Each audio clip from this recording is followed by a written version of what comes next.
we extend heartful greeting to all our esteemed guests joining us from various corners of the globe for yet another thrilling seminar. It's a great pleasure to welcome you all on ninth seminar in the third edition of the seminar series on the digital future for business and society, emerging perspective on the metaverse.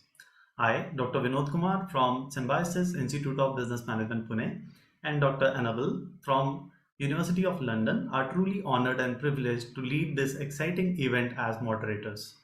This seminar series is hosted jointly by Professor Yogesh Kumar Dwivedi, who is Professor of Digital Marketing and Innovations and Founding Director of Digital Future for Sustainable Business and Society Research Group at School of Management, Swansea University, Wales, UK. Next, we have Dr. Laurie Hughes. He is Senior Lecturer within Strategic Operation Group and founding member of the Digital Future for Sustainable Business and Society Research Group at School of Management, Swansea University, Wales, UK. And we also have Professor Ramakrishnan Raman.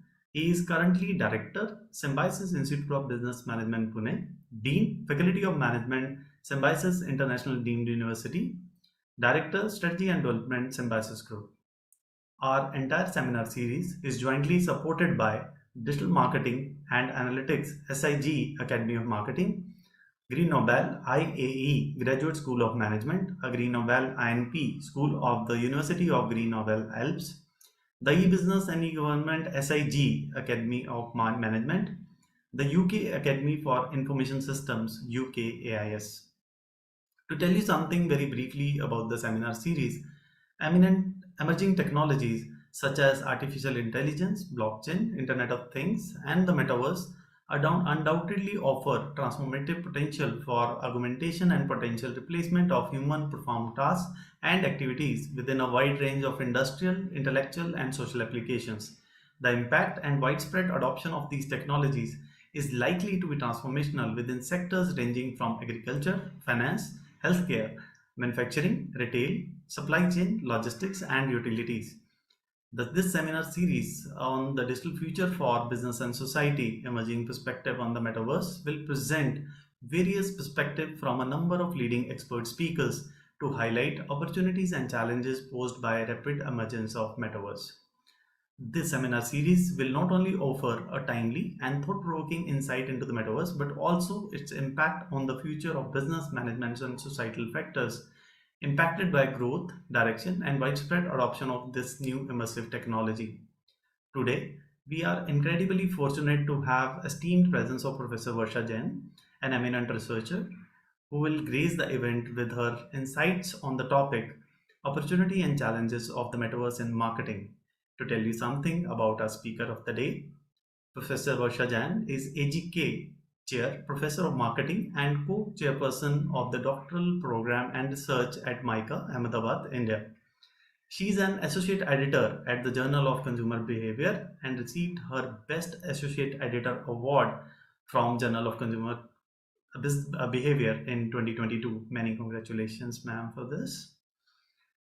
She is an editorial board member at the International Journal of Information Management, Journal of Advertising Research, and Journal of Business Research, and co-track chairperson advertising at Academy of Marketing Science Conference USA, the annual conference 2023. She is vice chair of International Relations, Higher Education, Special Interest Group, and American Marketing Association USA. She has authored more than 120 publications, including multiple papers in A-Star and A journals. Professor Jain is recipient of more than 23 international and national awards and gold medal in scholarship. In her research career, she is visiting guest at Emory Business School, Atlanta, USA, visiting scholar at Greenwich University, London, and Medill School, Northwestern University, USA. Her research interests are ABCD, which is very interesting. It's abbreviated as ABCD: A for advertising, B for branding, C for consumer behavior, and D for digital. Primarily immersive technologies including AI, AR, VR, and Metaverse. She is co-editor for special issues related to AI, social media influences, and Metaverse for Journal of Consumer Behavior, which is due by next year. You can follow for the same. She has co-authored books with Professor Jagdish Sheth and Professor Dawn Chulz, including Consumer Behavior, a Digital Native. She is now working on international edition of a consumer behavior book in digital context. AI as the next frontier for personalized engagement for services. Customer relationship management for digital context with Professor Jagdish Sheth, and purpose-driven branding and other branding books with Professor David Acker, and another book on qualitative research method in digital age, Macmillan, UK. So that is quite impressive, ma'am, and a very warm welcome to you, Professor Jan. So without any further ado, I kindly request you to take over and address our esteemed audience for today. Thank you. Sure. Thank you so much. Hello, everybody. Thank you so much for joining us from different parts of the world. Good evening to the folks from India, and wherever you are, hello, because I'm not sure about the time zone. But thank you so much for making the efforts and taking the time out for the session. Thank you so much, Symbiosis Group, for your kind words as well as the invitation. I am really grateful to be here. And today, as we were discussing about the digital age, this is the time to talk about Metaverse. And Metaverse has got a lot of, transformations into business, and especially marketing, across all the three categories of the brands and the categories of business under which we are going to talk. So it could be about any sector that we deal into, fashion, or, if it is luxury, it's health, or if it is lifestyle, everything has been transformed with Metaverse. Some brands, it's working, some brands not working. Where it is working, I think it's a lot of research which is needed. And marketing being an interdisciplinary aspect, you can pull in a lot of stuff from IS, from sociology, from psychology, and try to figure out that what's going on and what would be the best strategy for the companies to develop their strategy. So with that, I think Dr. Kumar mentioned that we're doing a special issue for JCB. So I'm sure that you all are very much interested into Metaverse. I would be happy to see your submissions at JCB, because the call for papers are out and it is due by December this year. So with that, let me explain more nuances about Metaverse and how it is spanning into the marketing area. So let me share my screen, and allow me a minute to share the sound as well, because I think I'll have the video.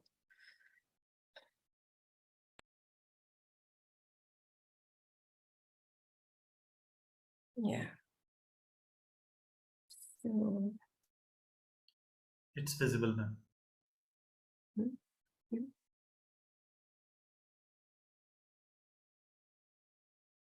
Okay, so as I was mentioning, that these are the opportunities that we're talking about in terms of the challenges, opportunities that can span into the Metaverse world, because this world is very different. First of all, as researchers, as scholars, we need to understand what the world is all about, what are the differences, what are the similarities, and then probably try to make an impact with your work and with the marketing orientation, of course. This is the whole idea which I'm going to talk about. So I think Dr. Kumar already mentioned about my affiliations, but primarily I work into the area of digital marketing because everything ties around it. If I have to summarize my entire work and affiliations, whatever I do with my journals and special issues, it's all about digital. The whole idea is why digital and social media, because the entire world, primarily after COVID, has changed. So whatever we used to call it as a part of marketing, which was digital, now it has become the core of marketing, because without digital is very difficult to sustain. And the reason is that because the consumers are on those platforms. So wherever your consumers are, the marketers have to align their thought processes and campaigns and content where the consumers are to make more sense. And so it's more co-created world, it is more interactive world, it is more a world where consumer empowerment is important, their voices are important. So with that, this is the kind of work that we keep doing.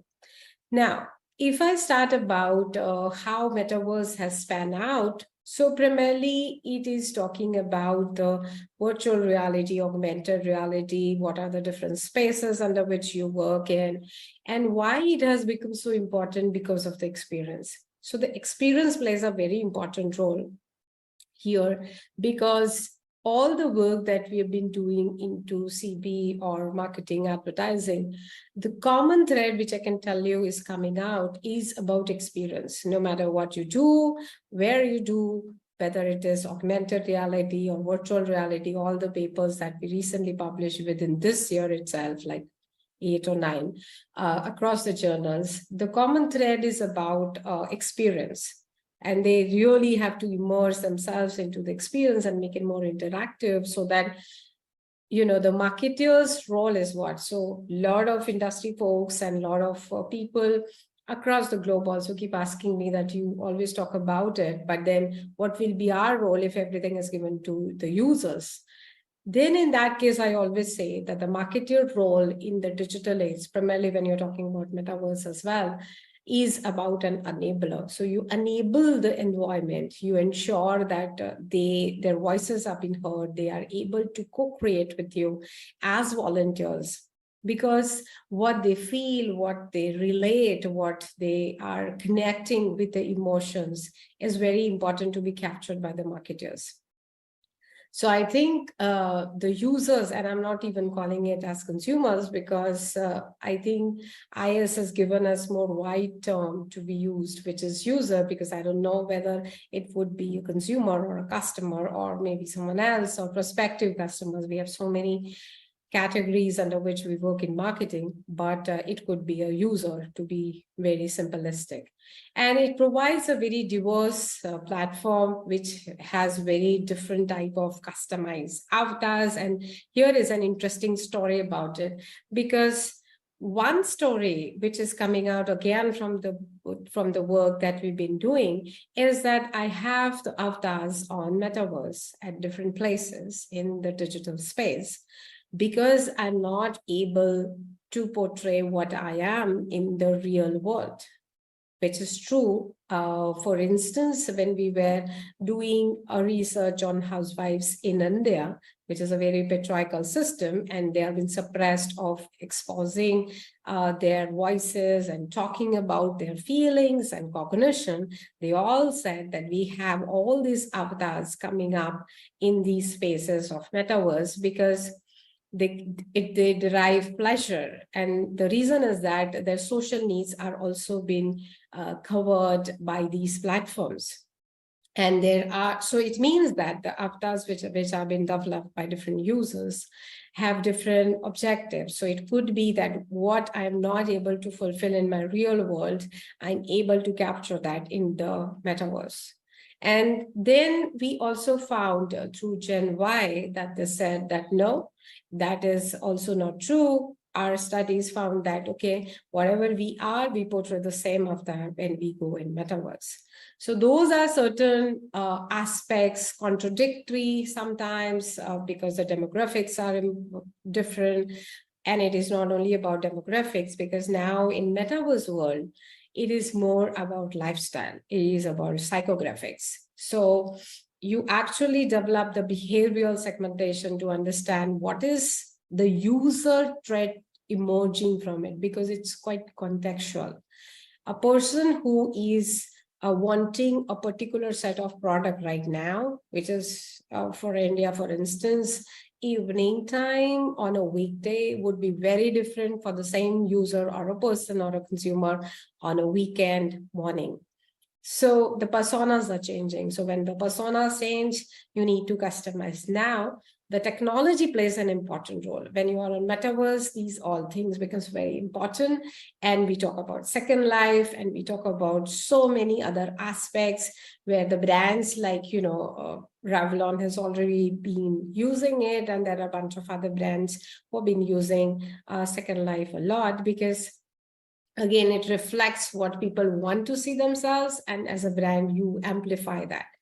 So with that, I just wanted to show you one video, which is going to take you to the metaverse world to talk about how we are talking.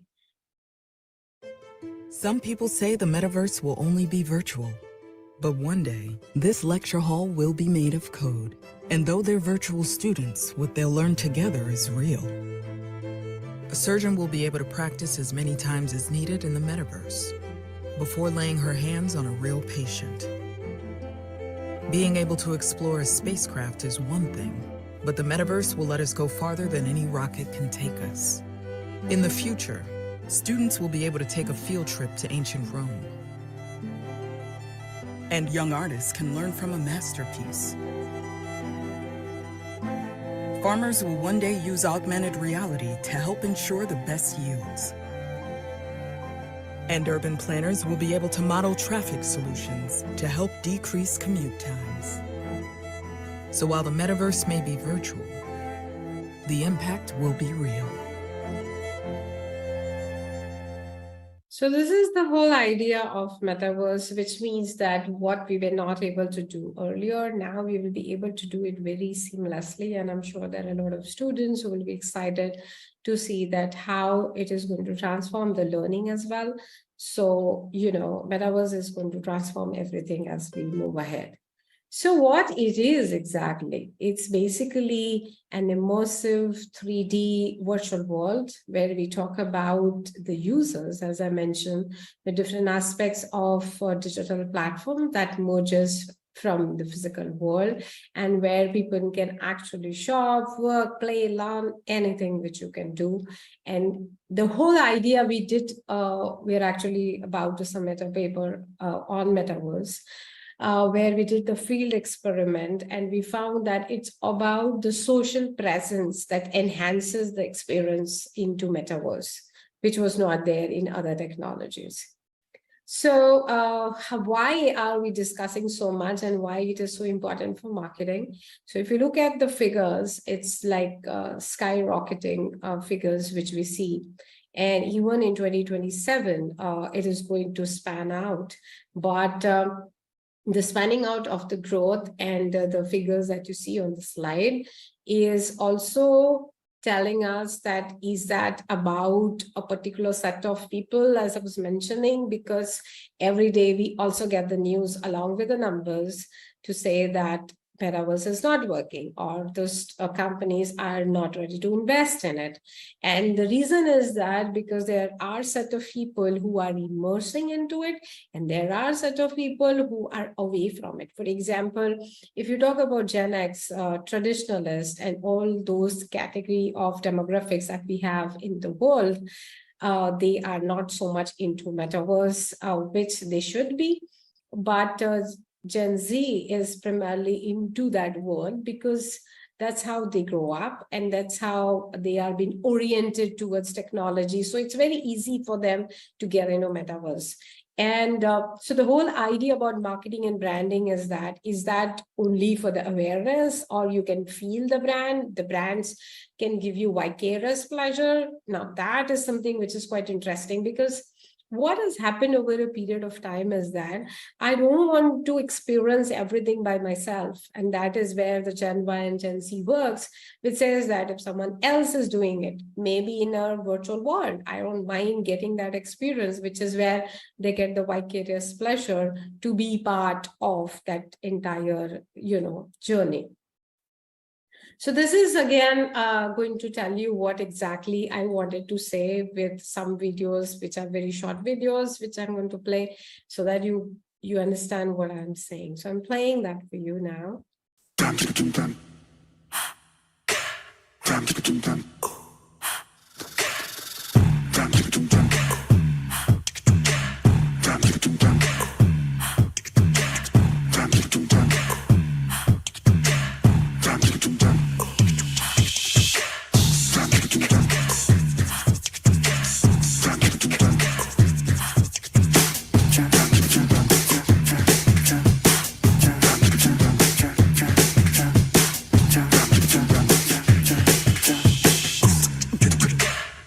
So the whole idea which I wanted to tell you is that Metaverse is about immersion. Metaverse is also about gamification, where all the brands and the marketeers, they're actually investing a lot, because while you're playing the game, you actually immerse with the entire setup, which might be done by the brands, and it takes you to a different world altogether.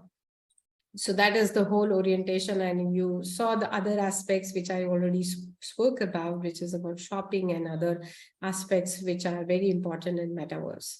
So in Metaverse, as I mentioned earlier, it's an amalgamation of the brands and the users, consumers, and other stakeholders. There are brighter sides, there are the darker side, and it's all aspects of marketing. If you see on the slide, I've tried to cover everything that we do in marketing, which includes CB, which includes digital marketing, advertising, services as well, and hospitality. And the reason is that because services itself is changing a lot. And I was telling my students in India and outside as well, I keep saying this, is the differentiation point. When I was at Northwestern as a visiting scholar, we did a longitudinal study and for 20 years across all the sectors. And what was interesting was that the brand loyalty and the point of differentiation is not being seen across the products and the brands. So what is going to work in future then? It's all about the service which you're offering and the kind of connect that you have with your consumers that is going to help you to take into the leap of differentiation. Now, what does that mean and how does that connect with Metaverse? It actually helps us to understand that how important Metaverse is even to deliver the service and also to make a point of differentiation. Because if you are the same brand that others are, consumers may not select you because there are wider options.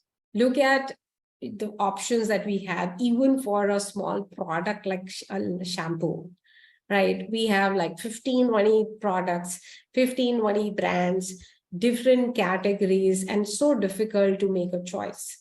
But then if somebody comes and gives you a personalized solutions and provide you more better results, that's where you are able to connect with that brand very easily, because it is not about providing the information now. It is about providing the right, relevant, personalized information, which is contextual in nature, which means that we have to use a lot of Metaverse and AI in order to reach out to those people, because every time it's very different. Even for advertising at JAR, when we get the papers, we are emphasizing on Metaverse and AI because it is transforming the entire world of advertising and content creation.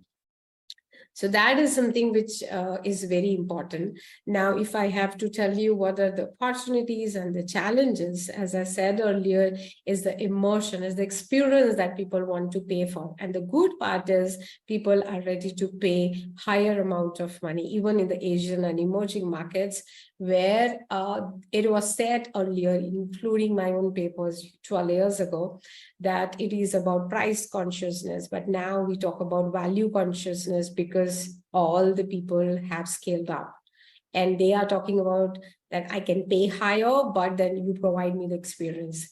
And they also have global orientation, which means that while, as I showed you in the video, while you are in any part of the world, you can experience it through Metaverse. So that is something which is quite interesting. And as I spoke about advertising, it provides a very different platform for all the advertisers and marketeers. Again, the whole idea is about personalization.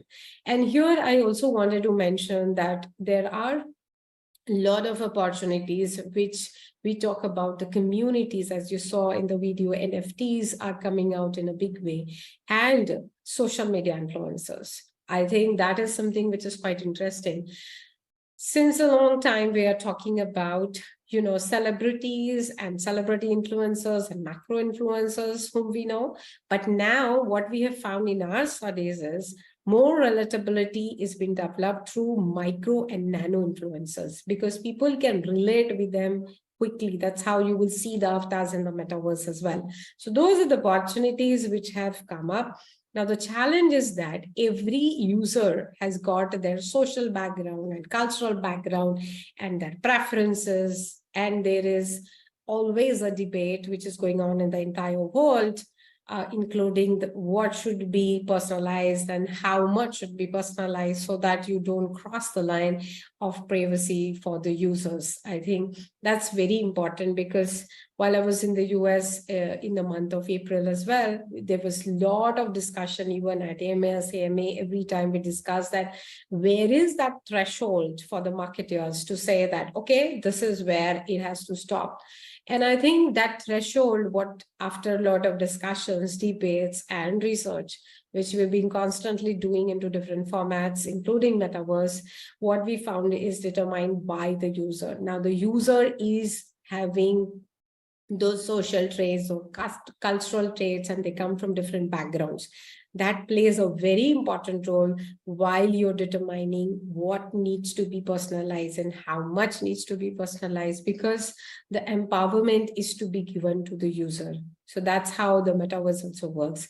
And the content has to be, of course, moderated. You need to work on the image. But the point is that, as I was telling you at the beginning, how much it is adapted and how much people are using it. And the good part over here is that a lot of people who are not able to afford the brands, for example, Louis Vuitton, Gucci, all these brands, they're able to consume those brands in Metaverse because it's affordable for them. Now, the whole point is that how that affects the brands. It actually, once you are being exposed to the brand, then you always want those brands in the real world. For example, one of my students, she actually submitted a thesis on augmented reality. And there she found that people who were actually, specifically that was a women's study, and people who were not using the beauty care products, when they started using it in Metaverse and augmented reality, they actually went online and purchased those products. Now, that is where the marketers want to have the real action in the business. And I think Metaverse, augmented reality, and virtual realities are enabling those processes to happen. Because if you're able to convert the non-user to a user, I mean, that is an excellent marketing opportunity for any business in the world. So I think that is where it is right now. And I'm going to put some of the questions in the slide, as you would see, because I'm assuming that a lot of people might have the curiosity to pick it up and maybe roll it out in their research papers or thesis or maybe their projects. And one of the area is that how do these organizations are offering and what is the ROI for it? How do we understand the content consumption of it? And what is something on Metaverse which we believe in? What is the context of gamification? So here, let me summarize in a few sentences for you what is going on in Metaverse is, as you see, even on the visuals which I have presented, you actually immerse into those areas, start playing, start involving yourself, your engagement is increased, and you get involved in the brand. There's also a concept which is known as brand volunteers, which means that you are co-creator of the entire environment that the brand is in, and Metaverse provides that particular environment. So the whole idea is that how that particular environment translates into that particular business proposition. That is very interesting, because if the user gets connected in the development and the co-creation of those movements, which we say in marketing, which is very important, the movement marketing, then I think you can tap into as the marketers and get the mileage out. That's how the ROI works. And here, the investments that the brands and the marketers are doing is quite less as compared to the advertising they used to do in the mass media. So with that, what are the consumer insights? So basically, as I told you, that it is about interactions, it is about, so this is very important and interesting area to think about is the virtual service encounters. Now, service encounters, we all know what it is, but what are the virtual spaces under which you create those service encounters and ensure that you are having a kind of a conversation with your consumer? I think that is where Metaverse helps a lot, because every time. Now, what has happened, honestly, in the digital space and digital users is that with all these transformations which has happened, the users have become very impatient. They can't wait. Okay, they want everything in real time. They don't care where you are, which part of the world, and all of that. So in this case, the virtual spaces and the virtual service encounters which you create 24/7, 365 days a year, I think that is something which people are looking for. And that leads to the tracking system, that leads to, you can monitor it, you can actually monetize and see what is working, what is not working. You can try out as marketers and provide the insights which people are using through the user behavior for the concept testing if you're developing a new product or developing a new service. And of course, these, as I was telling you, that in the metaverse world as well, what is happening is, even including me, when I was trained in marketing, it was a very linear pattern where we had the cognition, cognitive, and behavior. Now it doesn't work. If you do a concept testing, also you work on the personas, you understand the behavior of the user on metaverse, and then you say, okay, whether this product is going to make sense, not going to make sense, and how it is aligned to their lifestyle. I think that is something which is very important, because the user is very smart, very sophisticated, very knowledgeable. And if they feel that the brand and the products are not making sense and they are taking a lot of time, then they discard it. So it's a lot of information overloading, which they already go through every day. Just imagine the amount of information that we receive as users every day. It's humongous. And if you pour in more information, which is irrelevant, they just, sign out from the brand. So that is something where Metaverse really helps, and you can gain a lot of consumer insights from it. Now, here, what is the next thing is about how do you contribute to those values. And, you can do a lot of ethnographies. And these are something which is, again, going to affect the entire virtual behavior of the user. And now you would say that, Varsha, what about the real behavior? So let me tell you that there was another study which we conducted, which we found that the users now, and I think this was 10 years ago when I was working with Don, he actually predicted that, Varsha, in the future, nobody cares about what they are in the real world. What they care is about how they portray themselves, how they look, how they are perceived in the virtual setup, which is where Metaverse really helps. They can actually do what they want. And that is exactly what is happening now at the next level. Because now you will be saying that, why am I discussing? Because this is an opportunity to the marketer. Now, why the marketer would be interested if the users are not interested in the physical and the real world? They would go on Metaverse and enable those environments and create more lucrative environments which are in sync with the users. So that's very interesting dilemma to talk about. But Metaverse is something which people are getting into, and that's how you need to fix as marketers as well as the researchers and scholars. Now, the next point on the slide, which I wanted to highlight, is about the governance, ethical issues, privacy issues, which are very important. And as I was telling you that these are certain things which we have to all keep in mind as marketers, scholars, researchers as well, because the governance plays a very important role here. Now, you would say that why are we discussing about governance and privacy and all these ethical issues? Because we did another, piece on brand co-governance, and it was contextualized into Metaverse. And what we found is that it is the responsibility of the user, it is the responsibility of the channel member, brand, and all together creates that governance part, which is very important when you're dealing with technologies like Metaverse, because you cannot just say one particular stakeholder that this person or the brand or the marketer is responsible. No, the kind of uses that the user are doing, the kind of channels that you're using, everything matters here. So it's very interesting part to discuss about and then to work about. Now in consumer behavior, and that's what I think we are focusing in the JCB special issue on Metaverse, is how people are adapting, how it is affecting the well-being of the consumer. Now this is very important, because whatever we do in the world, it should not affect the consumer well-being. So when I talk about consumer well-being itself in Metaverse, it's very complicated construct, let me tell you, because it covers, economic well-being, subjective well-being, emotive well-being, everything in it. And it becomes very multidisciplinary, because as a brand, as a marketer, when I am on Metaverse, I have to ensure that the consumer well-being is being taken care of, because if you do not, they won't come back. And there's a lot of changes which is happening in terms of their perceptions, their behavior, and ultimately what they want is the co-creation, because you need to provide as marketers a lot of avenues where they can talk about and discuss, and that's where it is coming out. And with that, let me just play one video. I think that would help you to understand what I'm talking about.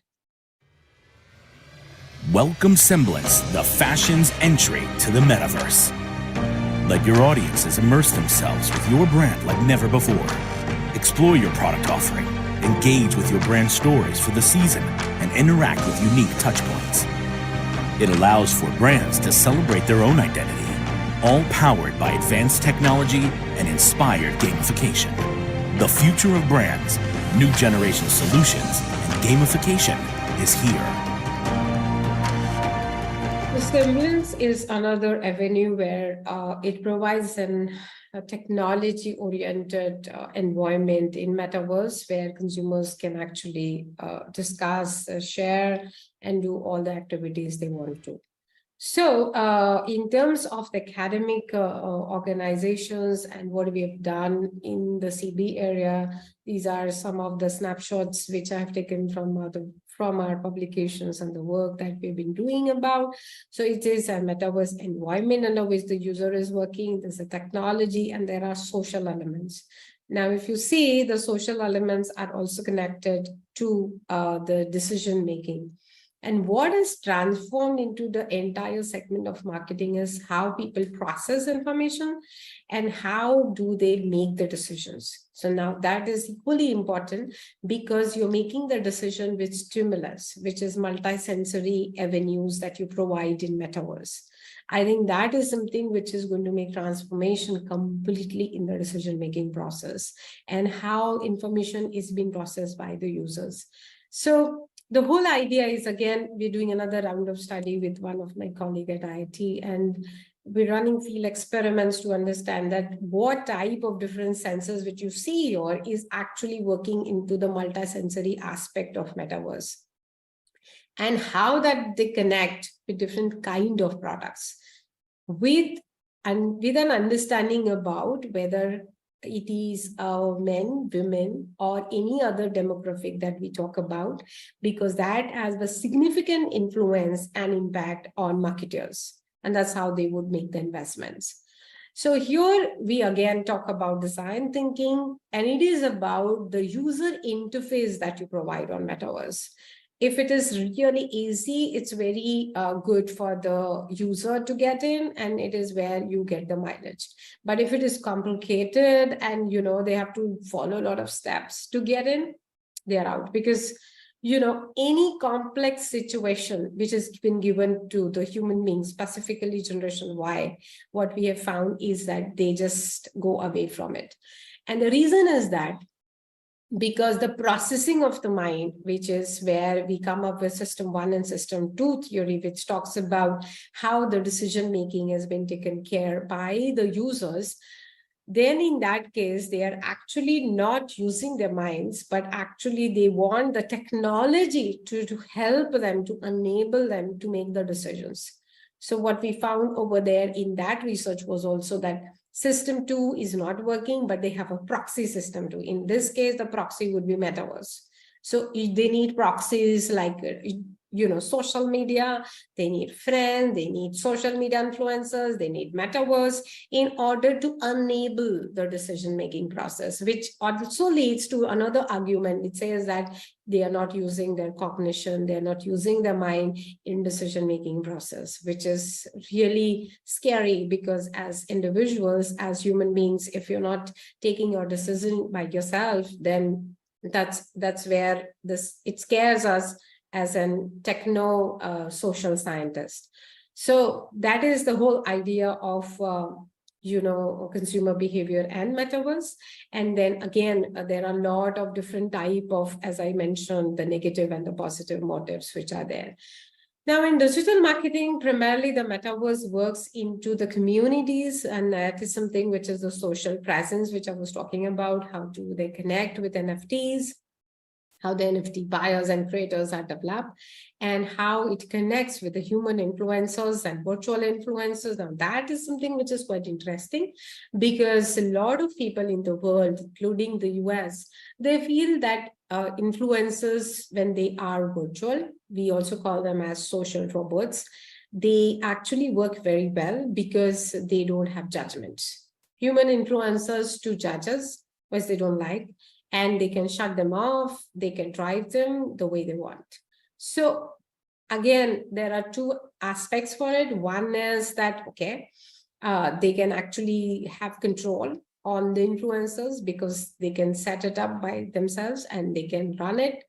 And that's how the technology works. But the other side, the darker side, is that you are so much immersed into technology that you actually do not know how to interact in a human-driven world, which is again scary, because we don't want to be driven by the bots. Though we make the bots, we need to have the control on the bots. So that is something which is an ongoing, issue which is there in the world.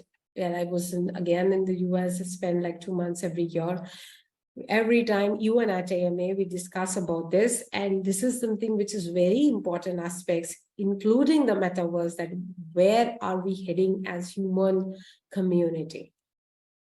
So in digital marketing, as I was telling you earlier, the segmentation has changed. It's not about the earlier traditional way of segmenting the market, but it's all about the user's persona, user's behavior, which we went to identify while using AI, put it into the metaverse and provide them the experience which they are looking for. And they are very much immersed into it, along with whatever games they want to play. So just to give you an example and a context, I have a friend in the US, and he actually told me that, okay, I have to leave now and I have to do something. So I said, what do you want to do? And he said, I want to feed my cow. I said, where is it? And he said that is in the metaverse, it's in the digital format. And so I said, why are you so curious to do that? And he said, no, I'm very particular about it. That's my world which I live in. And that is something which is very different, because in the real world, people were talking about it, but it's not about the real world. Now people are talking about metaverse and how they're connecting themselves so much that they want to get away from the real world. So that is something which is the future of it. Now, in the advertising space, it's a complete transformation. It's a complete transformation with virtual communities. It's about the interactivity, as I was talking about. It's about the senses that you can provide those sensory advertising and marketing to the people, like Tiffany is doing it, like other brands are doing it. And in virtual communities, one of my doctoral students is working, and what she is finding out is, even for sustainability, the virtual communities plays an important role. And even with my Australian team, we're working on how the place branding, the content is created into those virtual communities, including the metaverse, and how it can transform the entire orientation about the co-created experience world with all the stakeholders, because that is something which is taking every place even to a different world in advertising. So let me show you this KFC bit of it, which will actually tell you that how different brands are using metaverse.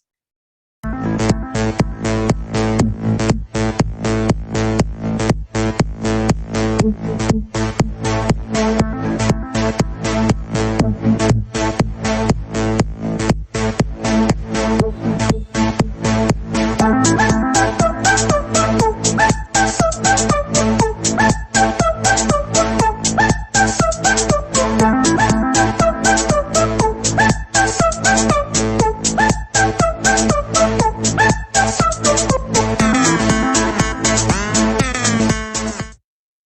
the whole idea is, and you might be seeing that this KFC is not in India, but in China. And why? The reason is that in the entire world, the most technologically savvy market is the Chinese market.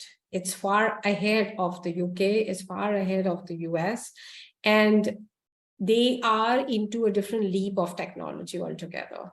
Because the way they use technology is just amazing and incredible, because the WeChats, the kind of payment systems, the kind of connections with the brands, it's all about technology. So I think the whole idea of Metaverse also works very well in the Chinese market, which you have seen for KFC.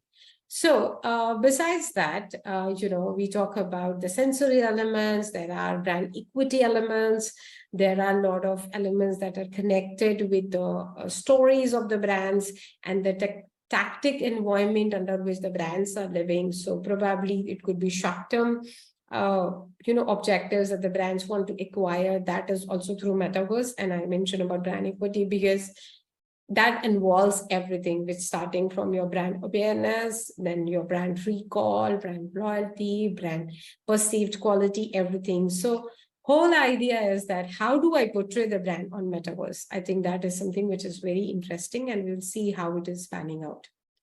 Now, besides that, in services, what is important and what is transforming in the entire sector of services is the quality part of it, experience part of it, and the automation part of it. So, for example, we did some studies in emerging markets, and we found that if you do complete automation, it is not going to help the brand because they want human interaction as well. But if you provide that human interaction in countries like the US and the UK, which is very individualistic in nature, they feel offended because they feel that I can do it by myself. And why do I need you? I don't need a human support because I'm knowledgeable enough. So the whole point is that the cultures plays a very important role in determining what is the level of automation and robotics that I'm using in providing the services.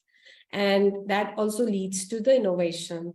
And then again, we have a lot of discussion on high-tech and low-tech cultures while dehumanizing or humanizing the technologies while you're offering the services. So again, the whole point is that how much is where you play the threshold and you say, yes, this is what it is. For example, if you talk about Disney, they provide really good output and experience which is there for the user. For example, when you are at Disney, you actually just get a band, you just tap in, which I've seen at Orlando, and I'm sure that they might be doing at different places in Hong Kong and Paris as well. And with one tap, it's all done. So whole idea of using Metaverse and automation and technology is, how do I connect with the pain point of the users and the consumers and provide them a solution instead of talking about the marketing aspects of services? I think this is something which is a turmoil in the entire marketing discipline. It's not about me as a brand talking and bragging about it that I am great. No, it is about understanding the cultural nuances, social nuances, and then probably identifying the pain points of the users, and then through your metaverse and automation and AI, providing the solutions to the users. That is what they admire the marketers to be. And that's the future. That's what we are talking about in purpose-driven businesses as well, because it's not going to be about how much you are offering. It is like, how much value do you offer to the user? That is going to decide that how much you're going to create an impact on them. So again, in the services sector, there are a lot of sharing of platforms. It's about scalability. It's about the quality improvement, which you are doing with the digital space, including Metaverse, where your entities are important. But it is also about how you're managing those activities and turning them up. This is the last part which I wanted to cover, because I'm keeping a track of the time. We have like 7 to 8 minutes, which is where I'll do my concluding remarks and talk about the hospitality and tourism, and why I'm talking about it in the marketing front, because this is one of the area which actually have picked up very widely, primarily during COVID and after COVID. The reason is that because all of us are suppressed or to travel, to visit different places, and technology like Metaverse help us to have those experiences while you are at one place, which makes a lot of sense. That is why I was mentioning about the vicarious pleasure. And there are a lot of studies which has happened, and we also conducted some studies in hospitality and tourism. And what we found is that if you provide the metaverse environment through the field experiments that we have conducted, then it translates into the actual visit to those places and the hotels that you're talking about, which is great transformation in terms of the businesses. And that is where the user get immersed into it. The technologies are immersed. You can actually build up the products and services that are aligned with the personalized services. And then you can actually connect with them in the real world, which is what I was talking about.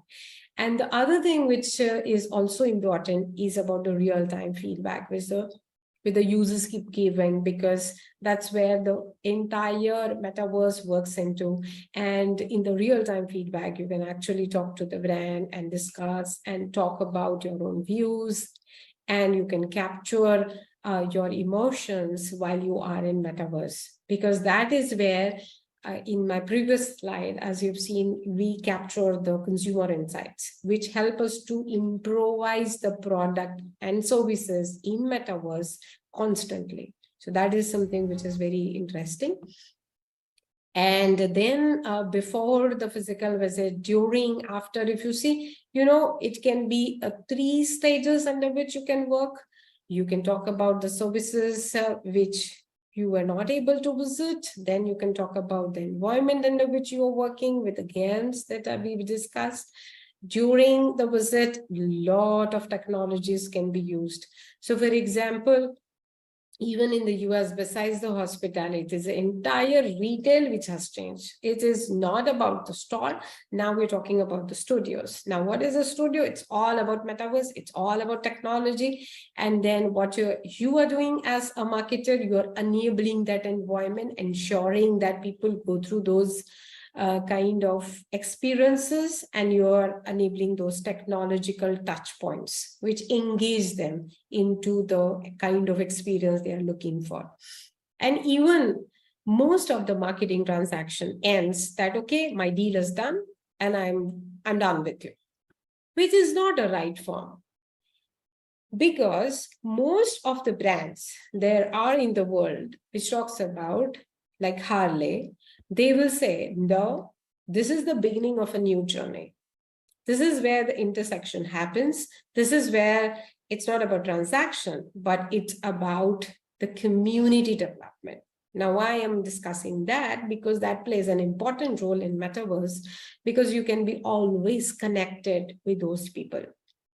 And that is something which is very important. You have to reiterate as a brand, as a marketer, that I am there and I'm listening, because that is something which is very much appreciated by the consumers. And you have to reconnect with them. You have to, even for the places and destinations and hospitality, it's not that once the person has gone and then you just say, do not share anything. But for example, Hilton, for example, other brands in the world like Marriott, they always keep a certain type of memories with them. They have accumulated all the details. If you've stayed with them, they'll always get connected, for example, even on your birthdays and all the cards. Again, all these entire transformation that we see in Metaverse can be used in order to connect, reconnect, and provide better experiences and memories to the people. Even when I was talking about Disney, Disney always captures the moment when you are in the ride and you are at the top, and then the way you react, they capture it and they give it back. And that's how it comes from the Metaverse, which is personalized version of it. And the whole experience that they create is just incredible. And that is something which has immersed themselves in providing better services to the users. So I think in tourism and hospitality also, it plays a very important role. Like, how do you create those characters? Now we are talking about Barbie. You look at the pink and then you associate with Barbie. There's a Barbie world and there's a real world and there is a meta world. So how do I connect? How do I even understand that what is going on? I think that is a very interesting phase to understand and to leverage that particular area and the spot as a marketer. Now, within hospitality and tourism, there are different ways, as I was talking about, real to virtual and then virtual to virtual maybe, and how it plays an important role in hospitality sector, because now we're talking about cloud kitchen, when you're talking about the virtual hotels, now we're talking about different type of segments that we are into. And we are also talking about the different type of ecosystem where we include sustainability as a major component. So I think the whole idea is there's a lot of transformations within the business model itself, where the business model, when I was doing one study on the global CTOs, CMOs in the world, it's published in JBL, and it was about the services. And they said that, you know what, the future which is there on the board that is going to sit with us is AI and Metaverse. Because as a conventional business also, for example, I was talking to one of the board member in the textile business, and she said that the whole idea is about investment that we are going to do in AI and Metaverse. That is going to decide whether we are going to succeed, whether we are going to survive even in the competition, or we are going to be there to be seen in the business. Just imagine a brand that is part, which is Aditya Birla Group, a big group in India, and they are talking about it, which means the conventional businesses as well are going to make transformations, which they are already doing, but the bigger transformations in terms of Metaverse and AI, because that's the whole idea. That's going to give you the personalized services. So that's the whole point. Now, the Metaverse and, is present, and there are a lot of opportunities for research. So let me conclude by saying that, Metaverse, as I said at the beginning also, has two parts of it. So one part is what is the brighter part, one part is what is the darker part. And is that the Gen Z who are more on Metaverse, because we get a lot of reports every day to say that this is working and this is not working. People are adapting, but they are using, and it is just creating the awareness, and it is only for the millennials. And after that, it is not going anywhere. Are we wanting that to happen? Because a lot of brands, they say that, there's a lot of exposure which is there. So people who are not aware about the brand, they are going to be aware about it. And in the end, once they get into that immersion, then they probably get into that. Similarly, even, for example, Louis Vuitton or Gucci, as I was mentioning, when they are using $5 experiences with those brands, I think none of the consumer in the world can afford those brands into those prices which they're getting on Metaverse. Of course, they don't care about the real world. They are into the virtual world. The whole idea is that what is real and what is virtual and what is Metaverse? I think that is something which is quite interesting questions to be asked as researchers, because it's, for me, if you ask me, it's like amalgamation of all. And why? Because the user is in all the worlds. We have not gone away from the real world. We are still in the real world. We are also in the virtual world. We are also in meta world. And we also want to make, digital footprints everywhere. And the whole idea is that where do you have this identity? Is that on the meta world, which you want to create an avatar and personalize it, but in the real world as well. And the whole dilemma is that another set of perspective is that a crisis which an individual and a user is going through. So as a marketer, can I help and support that person? That, okay, in the online identity, if you're going to address something now, the entire debate about the gender is fluid is going on, which is where the whole ideology changes are happening. And I think it is reflected even on Metaverse. So the whole idea is, as a brand, how can I help the consumers and the users? So my concluding remarks is that as a marketer, as a researcher, as scholars, if you can identify those pain points and the problems and the issues which are there, addresses with your research, understand what are the strategies which you can formulate, you will have a better impact. It's not only a paper, but a social impact that the entire world is talking about, including marketing discipline, to say that, okay, this is where I have found the solution for the concerns that were raised in Metaverse. So I think with that, my time is up, and thank you so much for being so kind and patient. And I'll be happy to take the questions if there are any. Thank you so much, Professor Varsha. It was really incredible and very insightful talk. And thank you for sharing the bright and the dark side of Metaverse, and also, a very comprehensive, I would say, research agenda. So before I invite Professor Annabelle, so how we can visualize, KPIs will change in the Metaverse, or where do you think this Metaverse fits into consumer decision making journey? So I was very curious to ask you before we take questions. Sure. Thank you so much for that question. I think it's very much relevant and important. So when you talk about the KPIs, it is more about, I set up the objective as a marketing objective to say that, okay, what am I expecting from the meta world? I'm not expecting, always the sales, maybe I'm expecting awareness. So depending upon my product life cycle and brand life cycle and what I intend to do in the meta world, I think then I decide my KPIs. So it's very customized basis, the products and the brands and the services that I spoke about. And in terms of the consumer decision making, I think the Metaverse has more expedited the decision making, I would say, because the brands which we're not aware about, they are getting aware, and the vicarious pleasure which I was mentioning about, which was not reflected earlier, is given by Metaverse.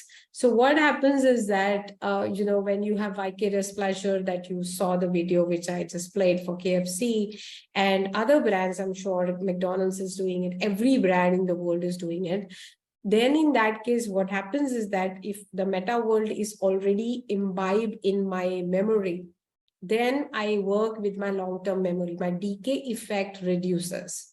That's the whole idea of any marketer and a brand, that people should remember what I'm talking about. So that's how it has expedited the decision-making, because my content becomes relevant, personalized, and contextual.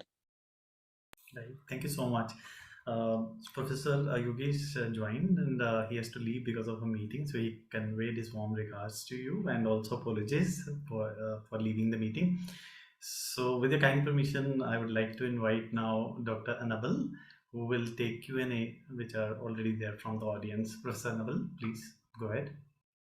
Yes, thank you very much, Dr. Barcha, for your presentation. It was very insightful how you put the insight into connections between marketing and all these opportunities and challenges of the metaverse, and especially at the end in your concluding remarks, the fact that we are in a crucial stage of identifying how consumers will be impacted by this.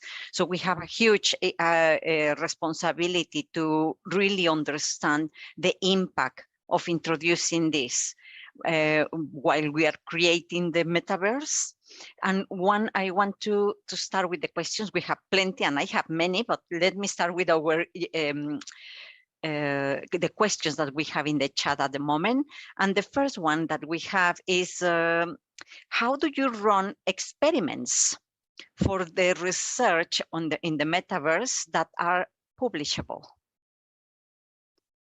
So that's and this is very specific to metaverse advertisement. So that's the question here. What are the type of experiments that are expected to be able to publish this research? Sure. So thank you so much for that question. I think I'll refer it back to my own journal jar. And there, when you're talking about the experiments that you want to run in the advertising space, it could be a real-time experience, it could be a field experiment. And the whole idea is that there are a lot of meta world labs which have been created in the world. And people do a lot of lab experiments. The project that I was referring to, my co-authors actually did the lab experiments to figure out, and why I'm emphasizing, because in the meta world, we are at the concept testing stage. So we really don't know that what is going to work. So you have to run a lot of experiments and a lot of pre-tests in the lab before you go to the actual field and run it in the meta world. Because what happens is that you have to invest a lot of time and resources. So instead of that, what we do is we do a lot of pre-test, and that is publishable even at JAR, when you are actually running the lab experiments. And then from the lab experiments, the constructs and the relationship which are significant, you run it in the field experiments in the meta lab, of course. So that's how the methodology becomes robust. Yeah, I think that's very interesting, and especially to start linking the specific aspects of the consumer behavior that you want to discover, and the case uses that are relevant to start building up. So that's very good. Thank you for that answer. And we have another question that is related to the consumer. So it says that is related to, do consumers in the metaverse perceive the other avatars as humans being? Mm-hmm. So, yeah, this is a very interesting question, which is what I was saying, that there are two perspectives from our own work, which is that the human who are there on the metaverse and they make their avatars. So there's one set of demography which says that whatever I'm not able to fulfill my desire, I go on metaverse and make the avatars of it, which is where these are those set of people who are being suppressed by their basic needs, specifically in terms of their identity and expression. And there are people on the other side, like Gen Y, where they are freely expressing their views and they are able to express what they are in terms of their thought processes. So they are basically the humans. So both set of demography I spoke about is available for the avatars which they create on Meta World. Yeah, I absolutely agree with that. And actually, we can learn a lot about the consumers' perceptions about identity that had happened in social media. We have a lot of positive aspects that social media allows you to express yourself, but also we have a lot of harm that has been done around these issues of well-being. So yes, I think that question was has to start looking into those two perspectives very, very in more detail. And you mentioned that before, the psychological aspect of this, because in the long term, this is transforming how we communicate, how we interact. And we have observed already this with social media. And now we are coming to a new set of environments that are actually very, very dramatic transformations of how we interact. So yes, that's very interesting. There is another question around where conference. Okay, but I believe you have already mentioned that. But if you want to just highlight which conference, events, workshops you advise to go and do more virtual research, more research on this. So in the marketing area, I think most of the leading conferences that we have is AMA, Academy of Marketing Science, AMS, EMAC. All the conferences, I would say these are top tier 3 conferences that are there. Besides that, we have ACR, we have Asia Pacific SER. And all the conferences, I would say, to my understanding, is about the metaverse. And initially, we used to get a lot of submissions into the different tracks. And I remember still social media and digital was not so much 10 years ago. But now we have segregations into digital and social media tracks. Even 2 tractors are not even sufficient because there are so many submissions that comes at these conferences, which talks about the metaverse and AI and VR and mixed reality, that we need to have separate tracks for all these conferences in the 3 leading conferences that I spoke about. So I think there's a lot of changes which has happened and a lot of research is happening into that area. And all the 3-4 conferences which are mentioned is looking forward for those papers. Yeah, I think that is one of the things that we are facing, not the lack of spaces to talk about this, but actually there are so many opportunities and options for discussion. So thank you very much. And there is an interesting question here that is around the co-creation in the metaverse. And the person here is asking how brands could co-create in the metaverse, which I think is actually very, very interesting in order to start generating these use cases that will allow us to have better interactions and not only promote consumerism, but actually create interactions that enhance the social corporate responsibility of brands for all the big issues we have in society. So yeah, so what will be your view on that? Sure. Thank you so much for mentioning that and setting up the context, because as I mentioned earlier as well, the co-creation of the experiences that happens with the brand and the user is also, as you mentioned, it about the CSR, but I go beyond it, which says that it is the social programs which are being talking about what are the pain points of the consumers that you are interacting about in the meta world as well, and then how you are addressing to them as a brand. I think that is going to change the entire marketing paradigm, because it's not about presence of a brand or a product in the meta world, but how you are engaging in gamification, how you are involving them. As I mentioned about the concept of brand volunteers, I think it works very well in meta world as well, because brand volunteers are those people and the users who are actually helping and taking the extra time and efforts to help the brand. For example, they do it for Apple, they do it for Harley, and Hog is a very interesting community that we can discuss about. And it is on Meta World, and it is talking about it because how these communities can be developed, how they actually take oath, and they are so much close to the product and the brand that they even forget about their near and dear ones sometimes. So that's the whole idea of getting immersed and co-creating with the brands. And this can only happen if I bring in my CB expertise. It's about the habituated behavior, which every brand wants, which means that I get so much habituated. For example, early in the morning, I remember that a lot of people just look for some newspapers, which they wanted to have it in their hands.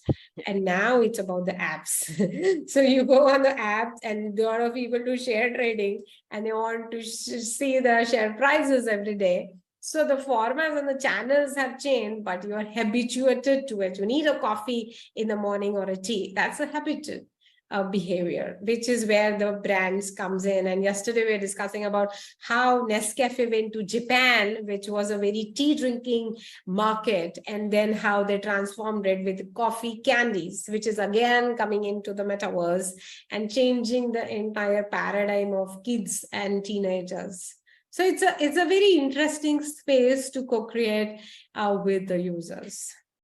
Yeah, and I think that that's also a very good opportunity for sharing and collaborating across the different supply chains that are involved in the tourism industry, in the fashion industry, because there is a lack of spaces where people can start co-creating and identifying real needs, real problems, and solving them together. So that's very interesting. And I just want to elaborate before I go to the next questions a little bit on this from the perspective of the environmental challenges and sustainability challenges that we are facing. Because for one side, I'm just saying, yes, those metaverse spaces to collaborate sounds very exciting. But at the same time, we are creating and developing technologies that are very much energy consumption, and that they are demanding a lot of resources to being developed. So what is your position around the sustainability of developing these environments? Yeah, I think it's a very interesting question that you have asked, and I was smiling because I got the same question when I was presenting to the UK faculty a week ago when we were discussing about metaverse. So the whole idea is, so there are two perspectives, and as a researcher, I never present my biased view because anything in this world has a darker side and the brighter side. So let's start with the brighter side. Brighter side of sustainability and metaverse in technology is that, we're talking, so most part of the world, specifically the US and the UK, I would quote those markets. There, the problem is not about acquiring the products. So in consumer behavior, we have developed a ABCD model, which talks about acquiring, buying, and consuming and disposing. Their problem is not about acquiring and buying. Their problem is, how do I dispose them? I have enough going on. So why I'm telling that framework? Because in metaverse, I do vicarious pleasure. I don't care about disposing the products, right? So that is another aspect of sustainability, which is quite interesting in the meta world. And I don't have to worry about where I'm going to keep the product and where I'm going to dispose it later after consuming, which is the biggest challenge in these markets. So that I take care of those aspects of sustainability.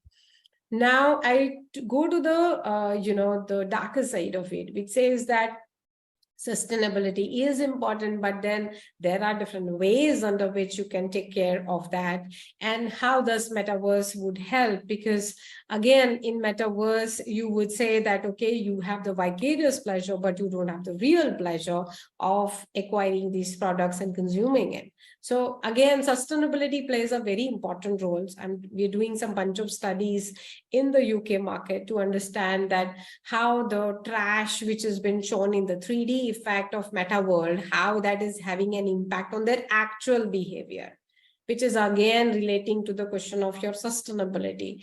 And what is interesting, what we have found there is that when you are into the meta world and showing them the entire issue that circles around sustainability, there is an actual behavior change which we measured.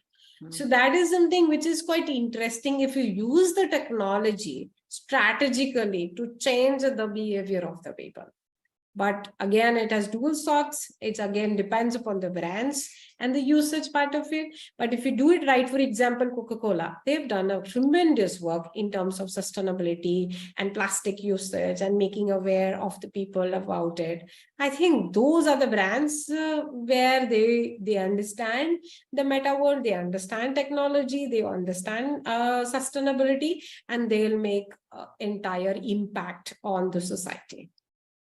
Yes, that's very interesting. And well, we have a lot of work to find out the best use cases to actually start developing all these experiments and find how to improve not only the brand's reputation, but also the social impact these solutions will have. Thank you very much for that. And let me just continue with the questions. We have plenty. Another one is about which industries do you think are currently already the most exciting for the metaverse? I think you mentioned the tourism and you mentioned the all on the fashion industry, but apart from those, any other industries that you may think? Sure. So I think this is a very interesting question again, but if you ask me what are the top industries that are working, it's primarily fashion and lifestyle. Tourism and hospitality is there, but the kind of usage which is happening is more about fashion and lifestyle. And I'm quoting this because before this session only, I was meeting my global team in the UK, and we were discussing about that what are the areas under which Meta is actually emerging extensively. So we figured out through the reports and the brands which have been listed worldwide that it is primarily fashion and lifestyle. I'm not saying others are not, but these are two prominent. Yeah, no, I agree. And it's very exciting, actually, what is going on in all this sector. From brand perspective and from sustainability perspective, it's just amazing how you can start matching all these aspects. So thank you very much for that. So let me go in now with the there are many thank you messages to you for a wonderful presentation. And I think pretty much those are the questions we have in the chat. I will check again next, but meanwhile, I have another question for you, because I think you put a very interesting insight into the privacy issues that the metaverse bring for consumers. We already are very cautious about how much data we are providing in the current systems and the social media systems. And there is a big change that is happening around advertising, even for how we are collecting data. And this is dramatically changing. And now we are thinking, okay, and what is going to happen now with the metaverse? So what is your view on the privacy and ethical issues around this data collection and privacy aspects? Sure. So I think thank you so much for this question, because it is more related to the responsive metaverse, I would say, how responsive AI is, and it can be made by the brands, because you are, as I said, that, governance part, which I was explaining about, what is a threshold under which the personalization has to stop, and that has been decided by the user for the brand. It could vary from market to market, because some people are little not open to share their information, which should be respected by the brands. This is what we found in some of the studies that we've been doing globally. And some of the people are quite open, and they feel that everything that I do in the world is quite transparent and I'm open to share the data. So the whole idea is it's a user empowerment. You empower them and let them decide that this is the level of data that should go in, and this is the level of data where we talk about opt-in and opt-out. This has been given by the user, because if the brands start deciding and the marketers start deciding, this is where the privacy issues are. So I still remember in the US, I was with my friend in Merck, and he said, well, don't discuss politics here, because it's a live transaction that is going to Merck, and they're going to use that data in different formats. So it's very scary at times when you are in your own cars and using the products, but you can't talk, because it's a live transaction which is happening. So it scares me sometimes. And, how much data has to go in, I think that is where it has to be the cap of the user, not of the brand, because there are instances which we have seen that, people have used the different sorts of data, which is not good.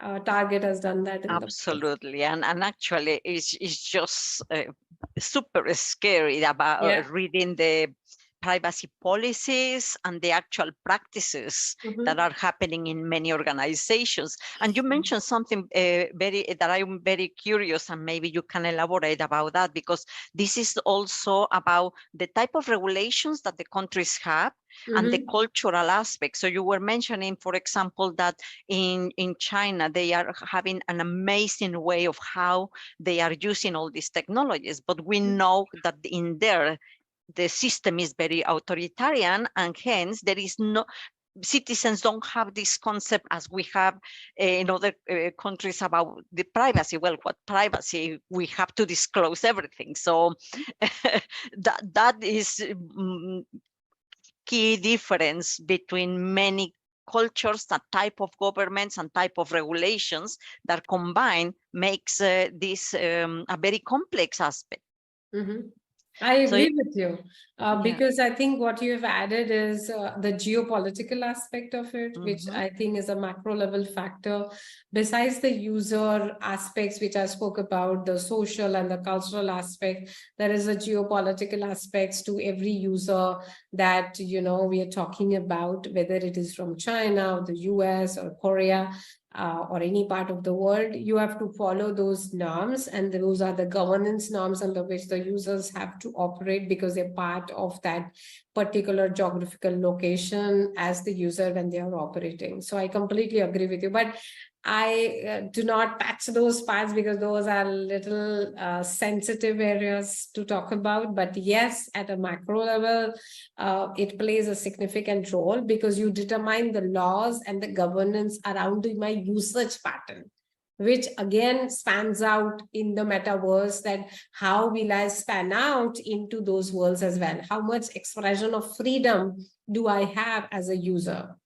So that plays a very significant role. And the other thing which you mentioned about the sustainability, but I just want to reiterate, is that we are talking about minimalistic consumption now.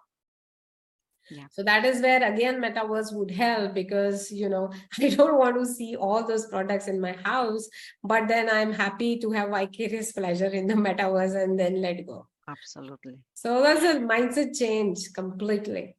Yeah, I think that's the key part of all the technologies, that you need to start looking into the technologies, not for the sake of the technology and to make money, but also, but the mindset should be at this moment to see how can I improve my services by introducing technologies that will reduce the carbon footprint, that will reduce the frictions, that will improve the consumer experience without adding more environmental issues to our daily life. So I think that's the mind frame set that hopefully we can start encouraging organizations and researchers to start focusing, that it's not just advertising more in the metaverse or having more products sold, but actually how we can start balancing that and provide more value to consumers or citizens. So yeah, very interesting, Dr.